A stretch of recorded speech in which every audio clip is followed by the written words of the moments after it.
যোগাযোগ সংযুক্তরা যদি হয় হোমনা বাঞ্ছানপুর যদি সংযোগ হয় তখন আবার গাড়ির রাস্তা হইলে ব্রিজের রাস্তা মানুষের আবার একটু সংযোগ পারবো, কারণ এই সাইড দিয়া ফেরিঘাট দিয়া মানুষের বাঞ্ছানপুর দিয়া ঢাকা যাওয়ার আসা যাওয়া করা।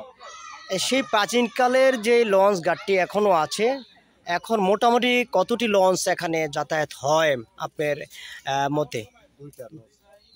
দুইটা লঞ্চ আর একটা আসে। আসলে এখানে মূলত কোন যাত্রীগুলো যাতায়াত করে? ব্যবসায়িক। এখন তো যারা নারায়ণগঞ্জে যারা ব্যবসা করে, শিল্পী কল্যাণে যারা আছে, দেশিয়ার বিভিন্ন ব্যবসা করে, ব্যবসায়ী তারা একমাত্র আসা যাওয়া করে। আর বেশিরভাগই আসে রামকৃষ্ণপুরের একটা হিন্দু সমাজ আছে, তারাও খুবই আসছে যাত্রী যাতায়াত করে আসা যাওয়াটা তাদের সুযোগ সুবিধা। নামসুন্দরপুর কিছু হিন্দু সমাজ আছে, অন্তর্ভুক্ত তাদের একটা অস্তিত্ব ছিল, তাদের একটা গার্ড আছে যে কানেশ্বর গার্ড করে, তারা ওই লসটার বর্তমানে জি জি। আচ্ছা, এখন এই ঘাট দিয়া মোটামুটি কতটি অঞ্চল যাতায়াত করে আপনাদের? মোটামুটি কতটি অঞ্চল, কতটি উপজেলার হতে পারে? বাঞ্ছানপুর হোমনা দুইটা থানার লোক। বাঞ্ছানপুর এবং হোমনার অধিকাংশ উত্তরে যে মানুষটি আছে, উত্তর পূর্বে মুরাদনগর পর্যন্ত যে রোহিঙ্গা আছে, এই মানুষটি এই সাইড দিয়ে ওই ঢাকা দেখতে পারে। এখন তো মানুষ দ্রুত সময় যেতে পারে, রাস্তাঘাট বিভিন্ন এগুলো হয়েছে।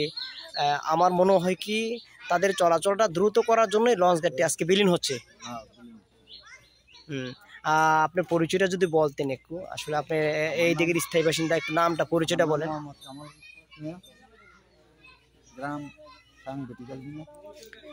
আচ্ছা, এই এখন আগে তো এখন জমজমাট ছিল, মানুষ যখন প্রাচীনকালে এখানে লঞ্চ ঘাট আসলে অনেকে লঞ্চ দিয়ে যেতেও একটা আগ্রহী ছিল যে আসলে শখের বয়স বাবার সাথে যাতায়াতের কোনো রাস্তা ছিল না বা ঢাকা শহর যাওয়ার মতন কোনো অবস্থান ছিল না।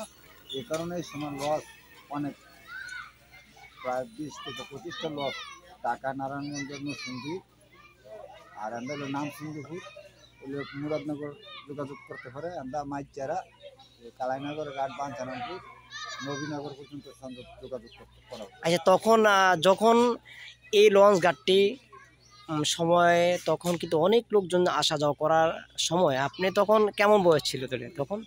মোটামুটি আমরা শুরু থেকে আমরা এমন বাচ্চা ফোলাফানির মতন থাকা অবস্থা হয়তো লস দাও নদী যেহেতু হচ্ছে পৃথিবী হওয়ার আগেও নদী কতটা আছে। হ্যাঁ, তাহলে লস সেকালীন থেকে হয়ে যাওয়ার লস সৃষ্টি হয়েছে, সেকালীন থেকে লস হচ্ছে। আর বন্ধটা জানি হয়েছে হয়তো কত বছর হবে? 10-এর পরের থেকে মোটামুটি ভাবে বন্ধ, কিন্তু 2010-এর পর থেকে মানে লসটি একবারে মাইর খাওয়ার পথে, এই কারণে লাইনে লসটি আসে। আপনার ছোট সময় কি এই লঞ্চ দিয়ে তো গেছিলেন ঢাকা? ব্যবসা করছি, মাছের ব্যবসা করছি, লাইতির লঞ্চে গেছি, লাইতির 11টা, 11:30, 12টা লঞ্চে মাছ কিনে গেছি। রাত্র ছিল 9টার সময় ছিল, 10টায় ছিল, 11টায় ছিল, 11:30 ছিল, একটা 12টায় ছিল, রাত্র 4টা লঞ্চ পুরা মাছের খারিজ নেওয়ার জন্য এই লাইন দিতে লঞ্চটি লাগবে লাগতো। আর দিনে যে 17টা লঞ্চ ছিল, 3টা নরসিংদী, 5টা, 6টা, 7-8টা ঢাকা, বাহিরে 8-9টা নারায়ণগঞ্জ আসা যাবে। এখন বর্তমানে এই লঞ্চ ঘাটটি দিয়ে যে পারাবার হচ্ছে, ওইদিকে কোন গ্রামগুলো রয়েছে মোটামুটি আপনার ধারণা?